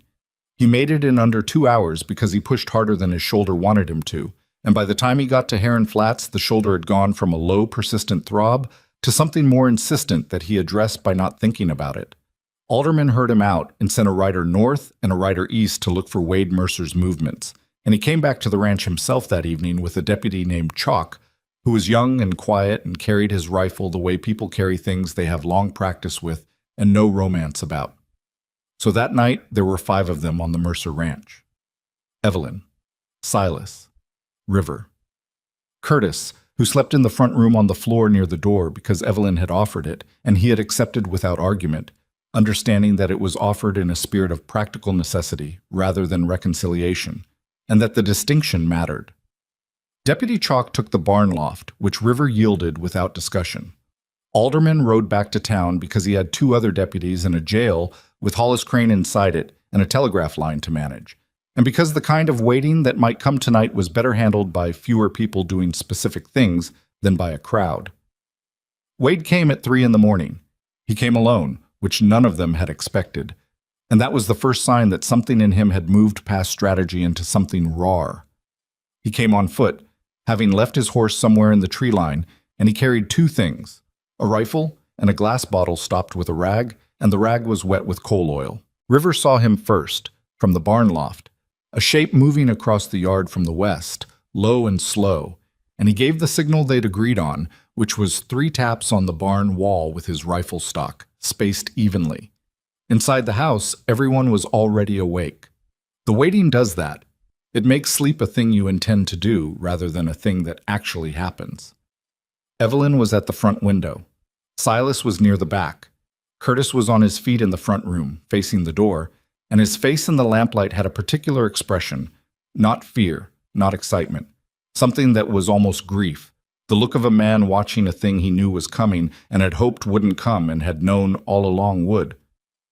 "It's him," Curtis said, having looked through the front window. His voice was very quiet. "I know," Evelyn said. "Let me go out." She looked at him. "He'll listen to me," Curtis said. "He won't listen to anyone else, but he might. He has before. He's listened before." Silas from across the room. "That bottle has a rag in it." "I know what it has in it," Curtis said. He was already at the door. "Don't shoot unless—" He stopped, looked at Evelyn. "Give me 2 minutes." She held his gaze for a beat. 2 seconds. 3. Then she stepped back from the window. Curtis opened the front door and went out onto the porch. Wade was 30 yards from the house, moving toward the near corner where the wood was stacked, an easy place to start a fire that would spread to the walls. He stopped when he heard the door. "Wade," Curtis said. Wade stood still for a long moment. "You're in there with them," he said. His voice carried a flat, final quality, like something decided. "Come on," Curtis said. "Come on now, put that down." "Did you sign a statement?" Wade said. Not a question. "Yes," Curtis said. A silence. The bottle was in Wade's right hand and the rifle was in his left, and he stood in the yard like a man trying to remember what he'd come to do. "That's my sister's house," Curtis said. "That's Papa's house. You burn it, you burn everything he ever built." "Papa gave everything to her," Wade said. The flatness had cracked slightly. Underneath it was something that had been living there a long time, something that was not greed but was the thing that greed had grown out of. 30 years I worked that man's land. You know what he left me? You know what I know, Curtis said. "I know, Wade. You don't." "I do. I was there." Curtis came down the porch steps. He moved slowly, hands out slightly from his sides, the way you move toward something that might bolt or might strike. "I was angry too. I'm still angry. But this?" He gestured at the bottle. "This is the end of everything. For both of us. You understand that? This is the thing you can't come back from." Wade looked at him. Then he looked at the house. The windows were dark now. Someone had put out the lamp, which was smart, which took away his angles. "Meridian's not going to give us anything if this goes to a federal marshal," Wade said. "You know that. The deal's dead. Crane will run from it. We'll have nothing." "We were always going to have nothing from Crane," Curtis said, and his voice was tired. "I think we both knew that. Men like him don't pay men like us. They use us and they step away." He was 10 yards from Wade now. "Come on. Give me the bottle." Wade looked at his brother. Whatever was moving across his face was too complicated and too private to name from the porch where Evelyn stood watching, one hand on the doorframe, the same hand in the same position as the afternoon. "We were supposed to be a family," Wade said, and the way he said it, not angry, not accusing, just broken in a way that had been broken for a very long time, was the worst thing Evelyn had heard in all of it. She pushed the door open further. She stepped out onto the porch. "Wade," she said. Both brothers looked at her. "Papa made his choice," she said. "I know it hurt you. I know you think it was wrong. Maybe it was, maybe he should have found some other way to do it. I don't know." She came to the edge of the porch steps. "But this isn't about the land anymore. This is about what you can live with." Wade's hand tightened on the bottle. His jaw was working. "If you burn this house," she said, "I lose everything. And you lose something too, see? Something you can't get back, that you haven't lost yet." She paused. "Don't do that to yourself." The yard was very quiet. Somewhere in the dark of the timber, an owl called once and was silent. Wade looked at the bottle in his hand. He looked at it for a long time, like he was seeing it for the first time, like the object and its implications had just become fully real to him in a way they hadn't been when he was carrying it. He set it down in the dirt. Curtis crossed the remaining distance and put his hand on his brother's shoulder, and Wade stood there with his head down, not resisting, not responding, just standing there in the dark yard of his father's ranch with his hands at his sides. Deputy Chalk came out of the barn then, and he was professional about it. No drama, no aggression, just the quiet, procedural presence of someone doing his job. He spoke to Wade in a low voice, and Wade nodded and put his hands behind his back, and Chalk got the cuffs on him, and that was the most peacefully that any moment of that whole week had resolved. Evelyn sat down on the porch steps because her legs had decided that enough was enough. Silas came out and sat beside her, not close, not touching, just present in the specific way he'd been present through all of it. Solid and uncomplicated and not requiring anything from her. River came out of the barn and looked at the scene in the yard, and then sat down on the fence rail nearest to the house, and the four of them, Evelyn, Silas, River, and Curtis, who had come back to the porch and was leaning against the post with his arms crossed and his eyes on his brother, sat in the dark yard while Chalk secured Wade and the stars overhead went about their business, cold and clear, now that the storm of the week before had finally emptied itself out. "It's done," River said. Not a question, not quite a declaration. More the way you say something when you want it to be true and believe that it is and are aware that the wanting and the believing do not always match the reality, but tonight they do. "Tonight's done," Silas said. Evelyn looked out at the valley. In the dark, she could feel more than see the shape of it. The mountains to the west, the long, flat reach of the valley floor, the creek to the south, the tree lines on both sides, the whole geography of a place she had known so long it had become the same thing as knowing herself. "My father used to say that land doesn't care who owns it," she said. "He said the land just is. The caring is all ours." She was quiet for a moment. "I used to think that was a comfort. I don't know what I think it is now." "I think it's true," Silas said. "Maybe." She pulled her coat tighter. "But we still have to fight for it." "Yes," he said. "We do." Chalk took Wade to town that night, and Curtis rode alongside without being asked and without being told to. It was a choice he made, and he made it quietly, the same way he'd made the choice to come back that afternoon, the same way he was beginning, slowly and imperfectly, to make all his choices now. Not right yet, not even close to right, but pointed in a direction that was different from the one he'd been traveling in for a long time, and that was the most that could be said for it. Marshal Greer arrived from Helena the following morning. He was younger than Evelyn had expected, early 40s, with a careful face and a deliberate way of speaking that conveyed a thorough familiarity with complicated situations. He read Silas's brief at Alderman's office and then came out to the ranch and read through the documents Evelyn had kept. The will, the deed, the legal challenge correspondence from Pruitt, the business card from Crane, the record of Crane's visit. He spent 3 hours with her at the kitchen table.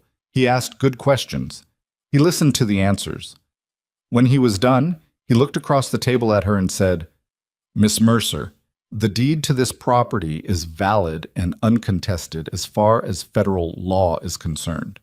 The challenge your brothers initiated was without legal merit and was conducted in concert with a pattern of fraudulent land acquisition that this office has been documenting for the better part of a year." He paused. "Aldous Crane and the individuals acting on his behalf will be facing federal charges. The case will take time to work through the courts. But the property cloud is lifted. This ranch is yours. Nobody with a working knowledge of what we have documented is going to touch it." Evelyn sat with that for a moment. She had been fighting for so long that the stopping of it took a beat to register. "How long for the criminal case?" she said. "Months, possibly longer, but that's separate from your title, which is clear." He glanced at Silas, who was sitting in the corner chair with his coffee, and then back at Evelyn. "Whoever wrote the federal argument in that brief saved us considerable time." "He did," Evelyn said. Greer stood and put on his hat. "You kept good records," he said. "That helped too. People often don't. They fight the immediate problem and let the paper go." "You didn't." "I learned that from my father," she said. Greer nodded, shook her hand, and went out. The yard was quiet. The morning was cold and bright, the kind of bright that comes after storms have cleaned the air, and the mountains to the west were detailed and close-looking the way they get in clear weather, every ridgeline sharp, every stand of timber distinct. River was fixing something near the barn. He was always fixing something. The hammer sounds were regular and unhurried. Silas came to stand beside her at the front door. She looked at the valley for a while. He let her look. "What happens to Wade?" she said finally. "Attempted arson, assault, fraud conspiracy," Silas said. "He'll go to trial, given what Curtis has in his statement and what Greer has. Significant time, probably." "And Curtis?" "His cooperation matters. Greer will consider it." He paused. "He'll likely see a lighter sentence. Whether he serves it or not depends on the judge." She nodded slowly. She was thinking about something he could see her thinking about. He had been around her long enough now to recognize the quality of her silences by what came out of them. This one had the weight of a decision. "When this is over," she said, "when Curtis is out, if he wants to come back and work this land honestly, I'll let him." She said it quietly and without drama. "He's not forgiven, but he could be, eventually, if he does the work." Silas looked at the side of her face. "That's more than he deserves right now." "Probably," she said, "but I'm thinking about 10 years from now, not right now." She turned to look at him. "My father built this place for his children, all of them. He made his choice about the deed, and I think he was right to. But that doesn't mean this place has to hold only one of us forever." He didn't say anything to that. There was nothing to say to it that would add to it. They stood there in the morning for a while, the two of them, while River's hammer kept on, and the mountains sat where they always sat, and the valley stretched out the way it had been stretching out since before any of them had names. The week after Marshall Greer left felt like the first week of something, rather than the last week of something else, which was disorienting in the specific way that the end of long fights is always disorienting. You brace for so long that when the bracing is no longer required, the body doesn't know what to do with itself. Evelyn felt it in small ways. Waking at 3 in the morning and lying still and listening for sounds that weren't there, reaching for the rifle she'd started keeping by the bedroom door, and then remembering, putting her hand back under the blanket, trying to convince her heart rate that the emergency had passed. It took longer than she expected. The body has its own timeline for believing things are over. The ranch work helped, it always had. There was the east well pump to deal with.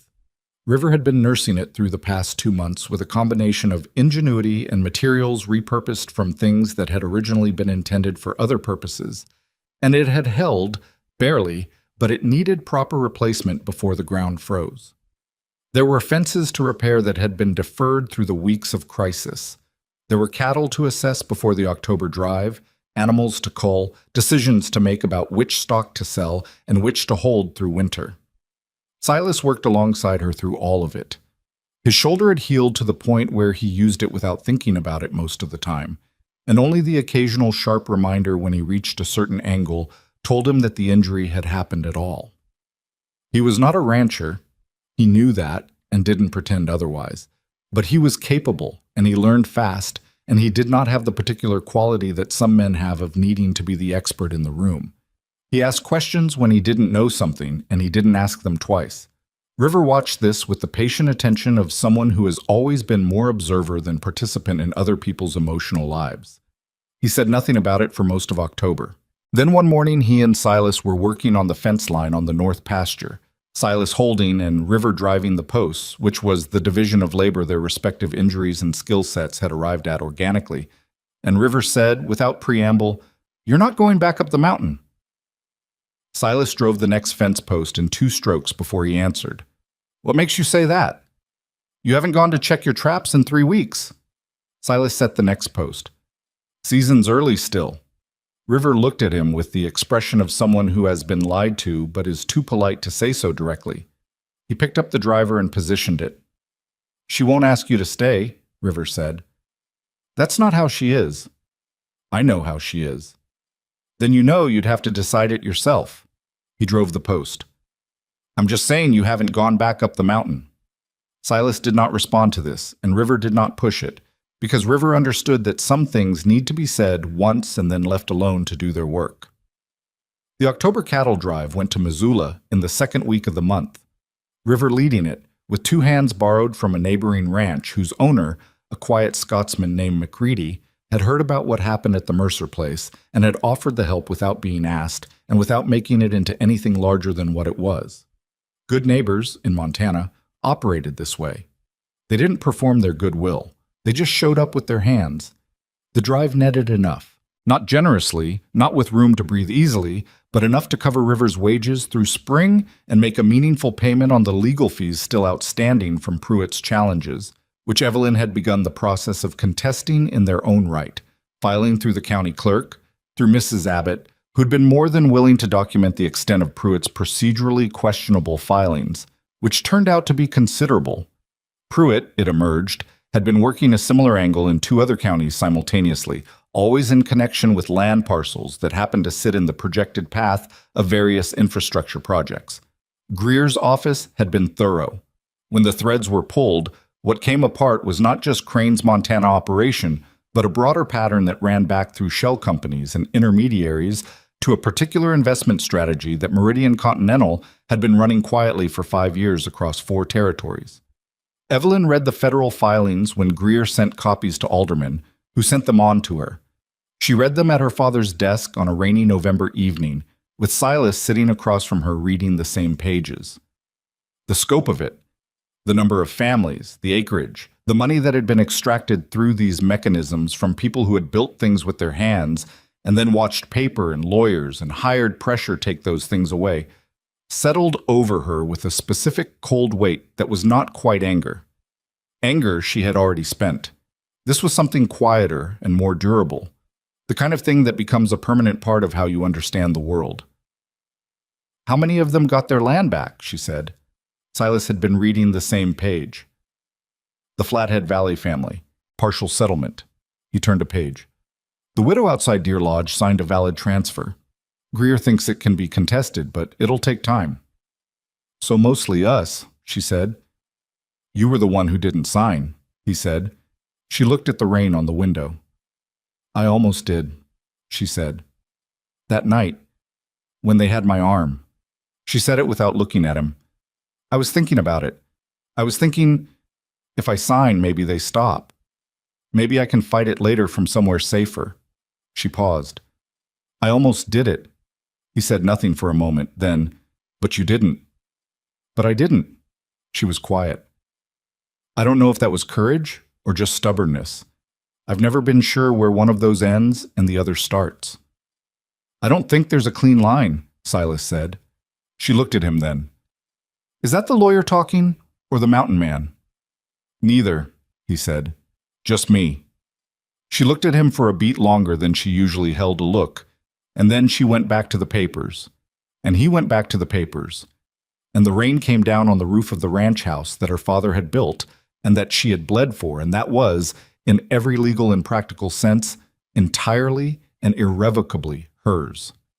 Wade's trial was in December, held in Missoula, in a federal courtroom that Evelyn made the 14-hour round trip to attend, because she felt that she owed it to herself to be present, and she owed it to her father to be present, and she was not going to let any part of this happen without her eyes on it.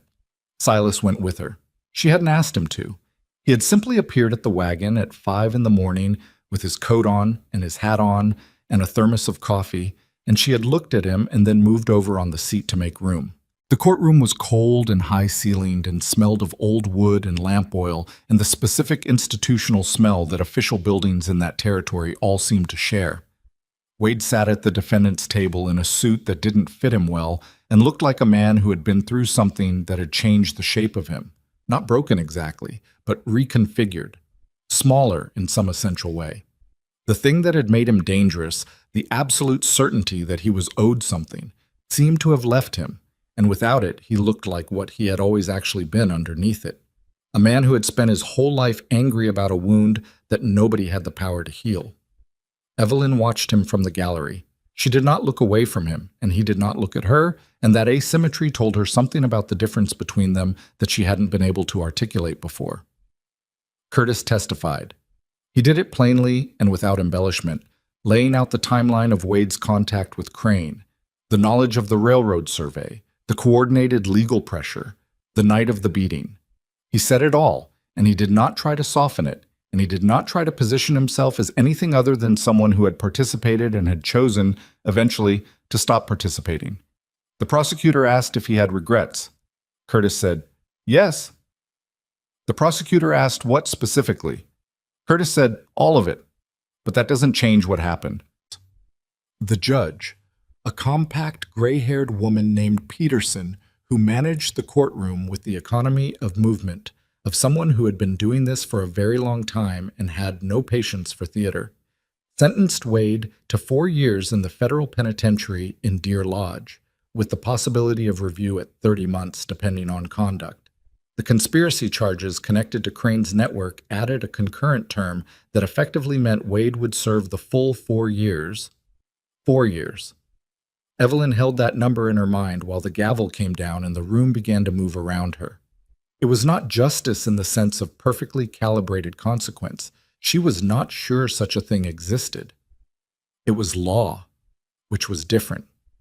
Law was the imperfect mechanism that a civilization builds to handle things that individuals cannot handle alone. And it worked when it worked and failed when it failed, and you were lucky when it worked. She was lucky.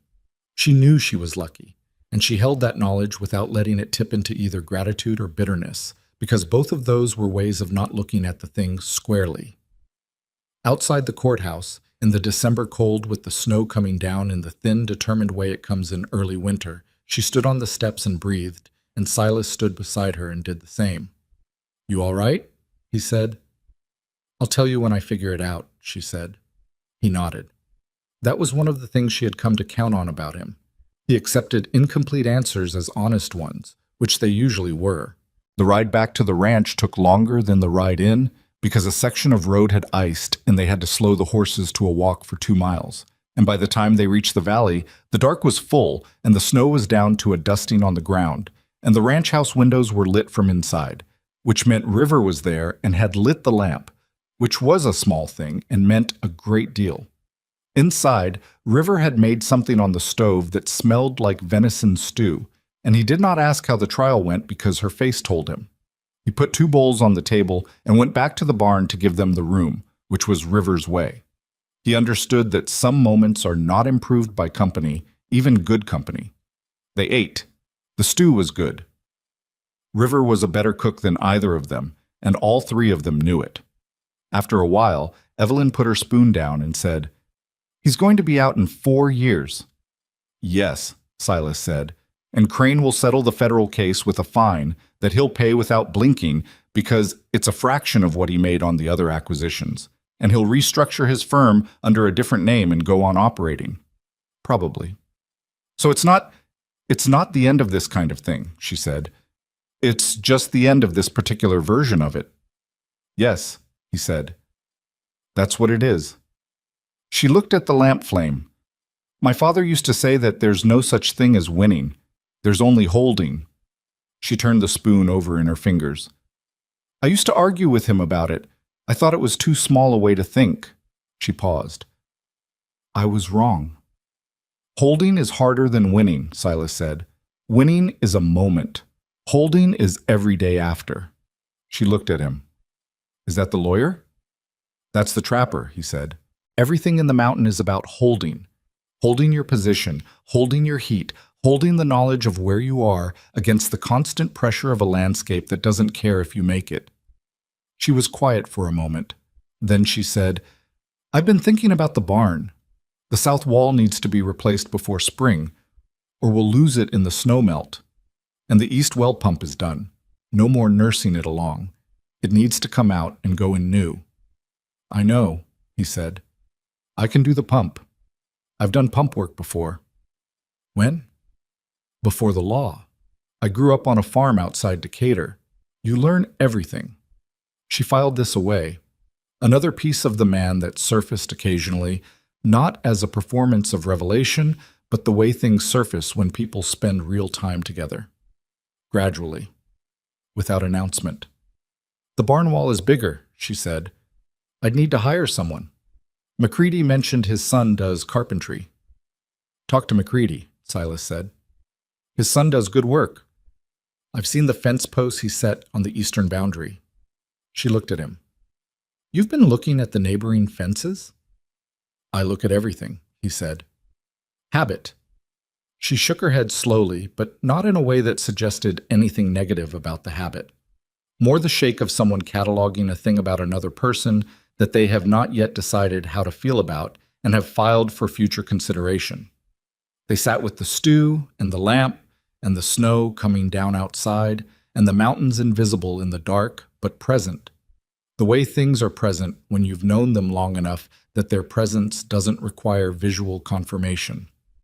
After a while, she said, River asked me something last week. What? He asked me what I was going to do about you. She said it without looking away from the lamp. He asked it in the way River asks things, which is to say he said it once and then looked at me with that face he has and waited.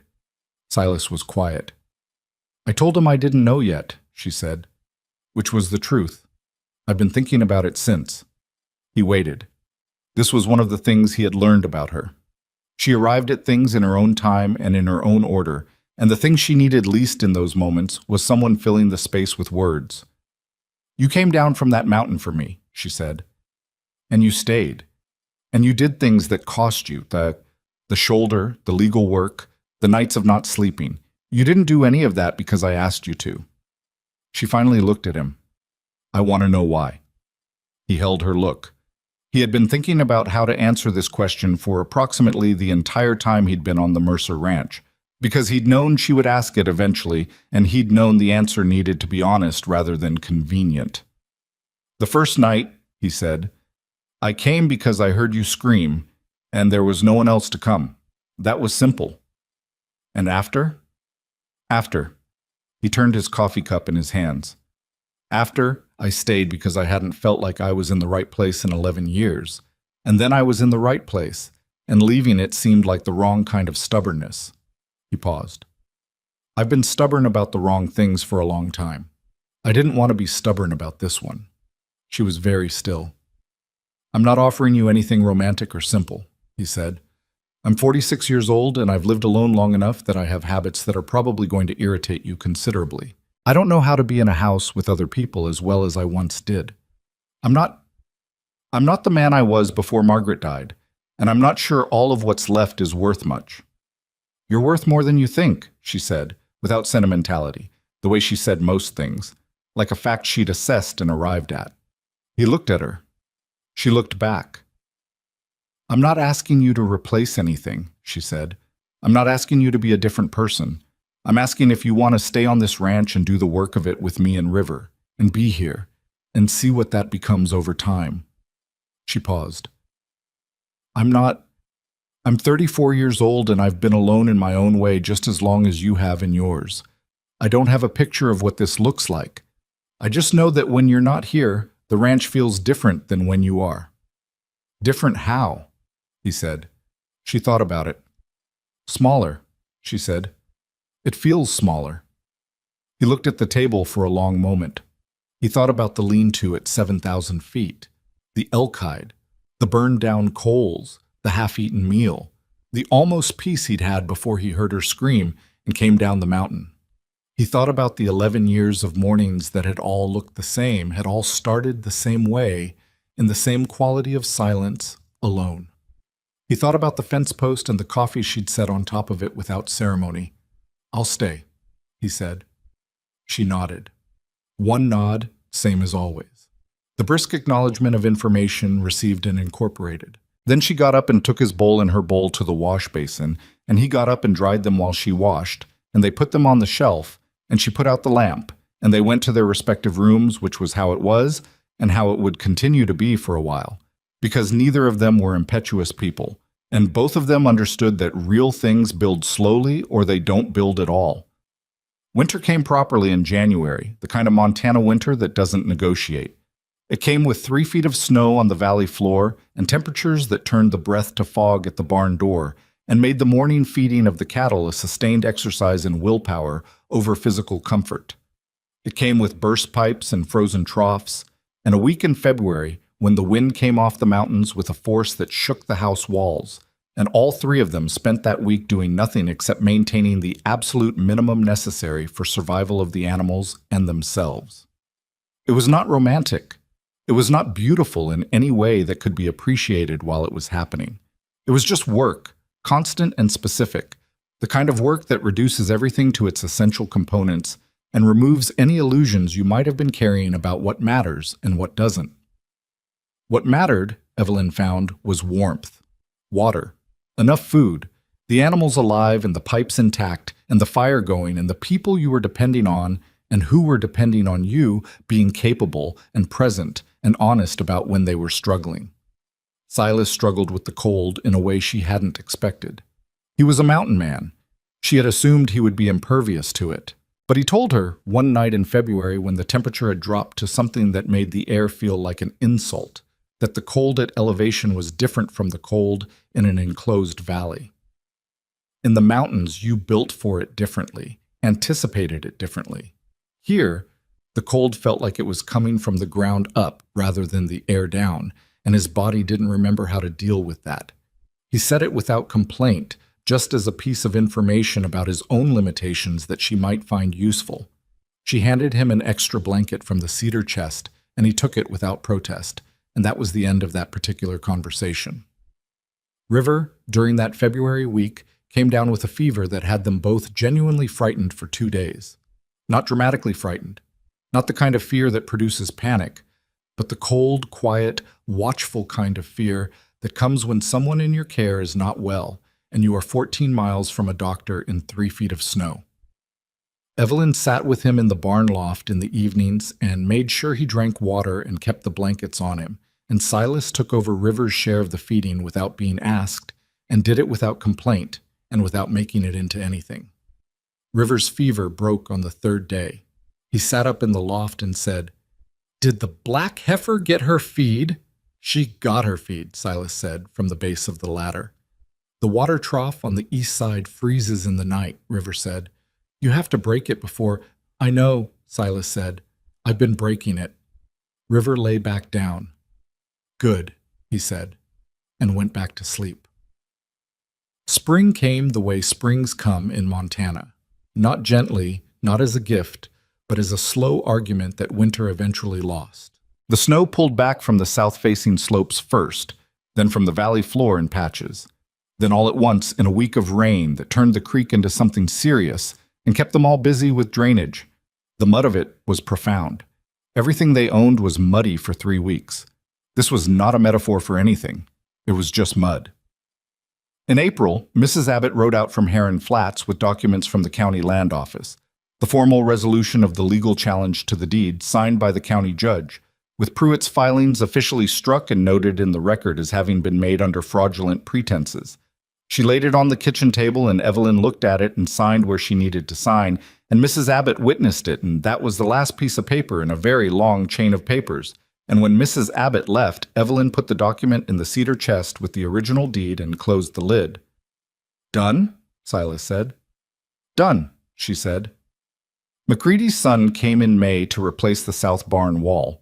He was 24 years old and worked with the focused efficiency of someone who had learned to do one thing very well and took quiet satisfaction in that. The new wall went up in 4 days. It was better than the original. When he was done, he shook hands with Evelyn and with Silas and with River, who had watched the whole project with the attention of someone cataloging techniques, and he rode back to his father's ranch without making a thing of it. River started repainting the house that same week, working on the exterior walls in the mornings before the heat built. He had mixed a color that was slightly different from the original. Not dramatically, but enough that the house looked like a thing that had been refreshed rather than preserved. Evelyn noticed it on the 3rd morning and stood looking at it. "Thought it was time," River said from the ladder. "It is," she said.